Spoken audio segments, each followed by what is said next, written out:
What is good, Tesla family? It's Ray J back with another video, and in this one I'm going to be talking about the one and only Tesla stock and what you should be looking out for the future. I'm also going to do some in-depth technical analysis and show you what the technicals are suggesting and where on earth Tesla may go for tomorrow, and also some very big updates from the man, the myth, the legend himself, Elon Musk, as he did say some very important things affecting Tesla and the US economy. But before I do that, before I break down anything Elon Musk just said, I do have to mention a couple of things real quick. Firstly, I'm not a financial planner. Don't take any of this as financial advice. And also, if you guys can, please smash the like button if you want to see more videos like this. It not only benefits me, it benefits the entire Tesla community as a whole.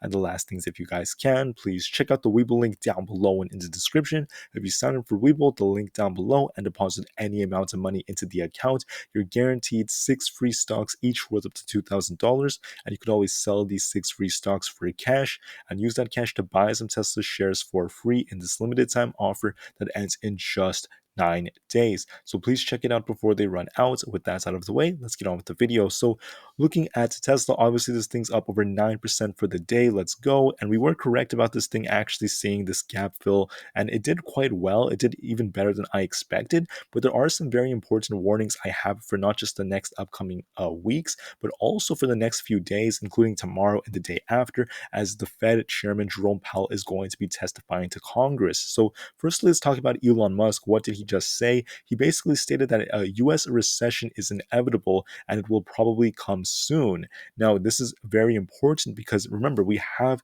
the second quarter GDP report coming out for July. And I made a video a couple of days ago kind of highlighting why on earth July is going to be a very important month. So in July, if we do get that second quarter GDP report, the media, the US mainstream media, many different news outlets, they're going to have kind of like the confirmation for them to start reporting a recession. And we know that this is going to get them lots of clicks, lots of views. They may have other intents as well. But what I'm trying to say is this is going to lead to a lot of fear and panic in the markets and a lot of loss in the confidence in our markets, at least temporarily, leading to some panic and a lot of selling. So July is going to be an important month, and that may be the time the recession is announced, as Elon Musk is kind of implying that, but he's not guaranteeing it, right? He said it's very probable. He's not saying it's 100% confirmed it's going to happen that quickly. It's just a possibility, and that is massive, massive news. Now, when it comes to a recession, Elon Musk is also kind of, how should I say this, preparing for it in a way, but making some business decisions for Tesla. I want to actually go down to some of the things he actually stated, because if we go down, I think to like right here, we could see in a follow-up email of Tesla's staff obtained by CNBC, Musk clarified that the company will be reducing its salaried headcount by 10% and increasing its hourly staffing. So that is essentially a difference. And Musk said on Tuesday that this meant Tesla's layoff announcement would affect around 3.5% of its overall workforce, adding the actual amount was not super material. That's what Musk said. Salaried workers account for about 2/3 of Tesla's employees, he added. So he also mentioned that a year from now, I think our headcount will be higher in both salaried and obviously in hourly. So he's not necessarily saying that the company is just dead or it's just letting go of so many employees. It's more like they're taking some precautions when it comes to changes to some people's salaries and maybe even kind of like the amount of people that they're hiring. There are going to be some changes in that sector, but at the end of the day, they're still expanding the business overall. That's the very important thing. They're still going to be expanding for the next year and years to come. The overall numbers will still be growing when it comes to their workforce. So don't look at this, or kind of like a lot of mainstream articles that are twisting the words of Musk and twisting things, trying to make Tesla look worse than it actually is. So don't fall for the FUD. I just want to clarify that, as Musk did clarify, that today. Now, another important thing about tomorrow is if you look at the Fed calendar, okay, the semi-annual monetary policy report to Congress is going to happen. It's going to be under testimony by Jerome Powell, the Fed chairman. So tomorrow at 9:30 a.m. Eastern time, he's going to be speaking. And we know when he speaks, the market becomes kind of choppy, or it tends to do that. So tomorrow, be prepared for some choppy price action. I think it's going to happen again on Thursday. So this could lead to some crazy, crazy moves. Now, the media and a lot of people, not just from the media, but Congress, people all over the country, they are not happy with some of Jerome Powell's moves because inflation was just going up and up and up. Reported CPI data was showing it just go up despite his changes to monetary policy. So he is facing a lot of criticism for many of his missteps. So he may end up having to say things that may not be the best for the markets. So I just want to put it out there as a warning. I'm not guaranteeing it, but I am expecting some choppy price action. Now, another thing that's very important that's still good news is Tesla did achieve a production of 1,000 cars in a week in its Gigafactory Berlin. So there are some very bullish catalysts coming out. So I don't want to just leave you guys on just bad news, bad news. It's still doing well. So anyways, when it comes to the share price, so now that you have all this context about some of the things Elon Musk said and the Fed having their big testimony day for tomorrow, with all these things in mind, I expect tomorrow to be a pretty choppy day, especially for the first half of market open. And I do anticipate some red for Tesla, or at least I find that to be quite probable. But it doesn't mean that we're just going to kind of drop and just start filling this gap immediately. I don't see it that way. I think it's possible we might get a balance, but that's dependent on what Jerome Powell says and what happens to the overall market. So just to give you some context, look at the SPY real quick, okay? If you look at the SPY, you're going to notice the SPY kind of gapped up and it actually had another gap up here, right where my cursor is, all the way up here on the left side. We had this gap, and the gap would have taken the SPY to 378. But what's interesting is the SPY has that strong resistance at 376. So we haven't been able to really break past that just yet. If we break it, we're most likely going to fill the gap.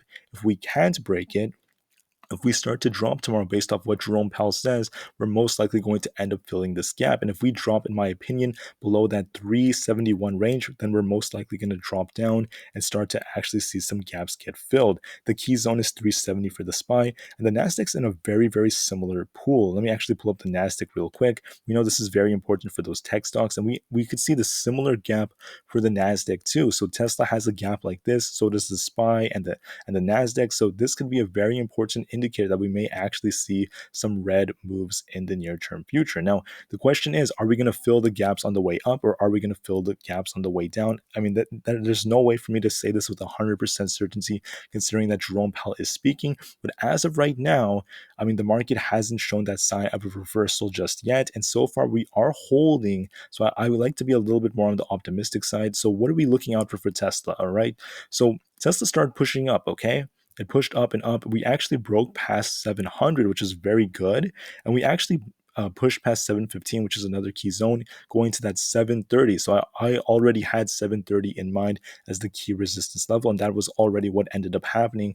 I mean, if you watched my previous videos, you would know this. So what's happening now? And what happened was throughout the day, we got that high of the day, and we started to kind of drop after that. And we ended up, I think, testing the VWAP at one point. I can actually bring it up, where we came very close towards the very end of the day. We ended up actually touching at the very end, and we could see that this brought us below that 715 range, which shows that 715 may not hold as well as it could have. And as a result, we kind of look like we're starting to head back down towards 700, but I can't confirm that just yet. So what I'm anticipating though is, unfortunately, Jerome Powell is speaking in the morning. And when he speaks, the market has a tendency of being choppy and maybe even dropping a little bit. So what I would let you know is, I don't know if we're going to start pushing up with the overall markets just yet, because what's interesting is Tesla had a gap right here. I don't know if it's showing it right here. Tesla had this gap, right? We filled the gap already, and typically when Tesla fills gaps like this, it ends up dropping afterwards. Just like this right here, we had a gap at 695 back on the 10th of June. We filled it, and then immediately after we started to drop. Now, am I saying that's going to happen? As of right now, I can't promise that, but I do think downside, or at least a little bit of downside, is a little bit more probable tomorrow, considering Jerome Powell will be speaking. Now, the market may actually push up a little bit, so that may not even be the case. It's very confusing. But Tesla also has this gap down here, so to me, it does look like Tesla is going to fill this gap relatively soon in the next few weeks. So I am still a little bit more on the bearish side for the next few weeks. Perhaps a recession is announced, as Elon Musk mentioned. But what is going to happen for tomorrow? That's what's on everyone's minds. So this is what you got to look out for. for me to predict it, it's very difficult because Jerome Powell is speaking. Who knows if he's going to say something that causes the market to rally or if he says something that causes the market to crash. It's very, very hard to really predict what he's going to say considering the conditions. He has a history of trying to not cause us to get rug pulled, but he is going to be testifying. So who knows? So what I'm going to do is I'm going to talk about these key zones, okay? If Tesla drops and it does look like it's going to test 700 tomorrow, I think that 700 is a very key zone. We need to hold 700. If something big happens and the market takes a bit of a hit, this thing is going to end up dropping to that 680 range. And that's a very key zone. And if we already dropped that low, it's very probable we'd be starting to respect a bit of a downward trend and we'd actually start to get very close to this gap fill right here, which would bring us down to 650 a little bit later on. Am I guaranteeing that? No, because it's dependent on what Powell says. It depends on how the overall market holds. But this is just one possibility you got to be prepared for. So tomorrow, what could happen is we see some choppy price action, okay, kind of like this. We might actually drop a little bit depending on what Powell says. If he says something that doesn't cause the market to kind of rally, Tesla could end up kind of heading down. And I think the very, very key zone is that $680 level. We want to see how this thing responds to it. Do we hold 680 or do we drop below it? That's what I think is the very important place. And hopefully we actually hold above that. If not, then we're most likely going to fill this gap down here. So that's what I want you to be prepared for. I think this is the most likely possibility. And I can't say for sure if we're going to drop below 680. Like I said, depends on what Powell says, depends on the overall market and other conditions like that. But as of right now, it does seem a little bit more probable we might actually pull back a little bit because historically, data suggests that when we fill gaps just like that, on the way up during this bear market, we typically see some red the next day after. Now, I just want to put that out there. I'm not promising this. It's just a very, very keen possibility. So be prepared for anything and just note that expect some choppy price action, maybe some red in the morning when Jerome Powell starts speaking, because there's lots of capricious sentiments towards this market. There's not a whole lot of confidence, and many investors are not necessarily too confident right now. So I hate to really say it that way. It's the uncomfortable truth, but just note something else. And Elon Musk is the one that's kind of spreading this news. Tesla may be dragged down with the overall market if we enter a recession by July. If it's announced in July, the market's going to take a hit. Tesla will get dragged down too.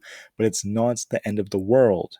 It's not the end of the world because eventually Tesla's not just going to recover, it's going to break all-time highs again. If we look at some reports right now, we can see right here, the Tesla Model Y and Model 3 have been named the most American-made vehicles in the US by Cars.coms, both for EVs and ICE vehicles. Once again, absolutely incredible, very, very amazing news. Elon Musk also tweeted about this. He said a lot of people don't know this. Somewhere here he mentioned it right over here. And then on top of that, Elon Musk did show you this on his Twitter page.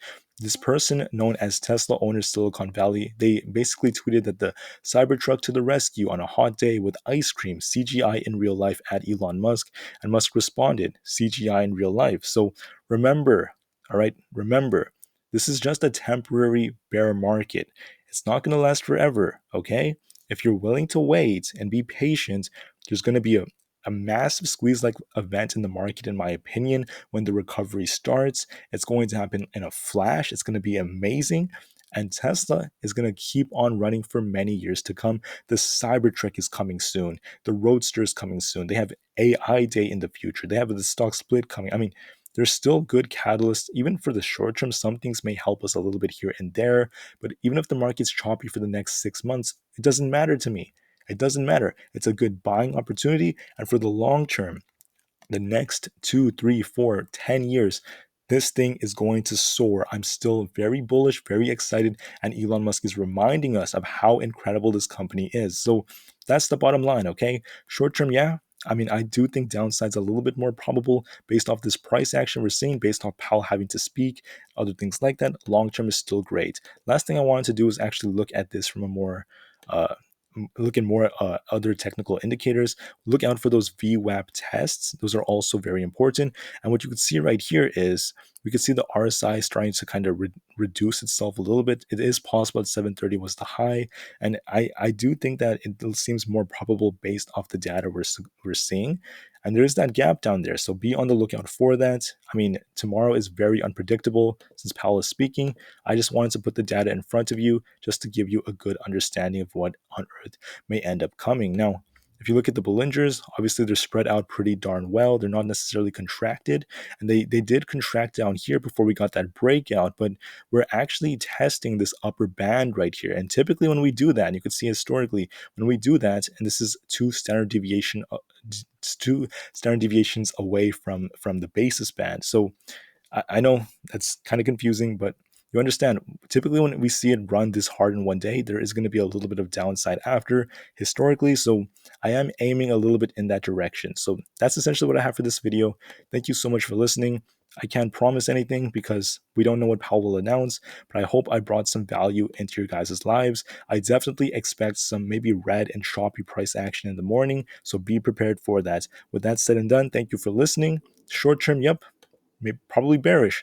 Long term is still bright and incredible. Stay strong, take advantage of these opportunities, and I will see you guys in the next one. Tesla to the moon, and peace out.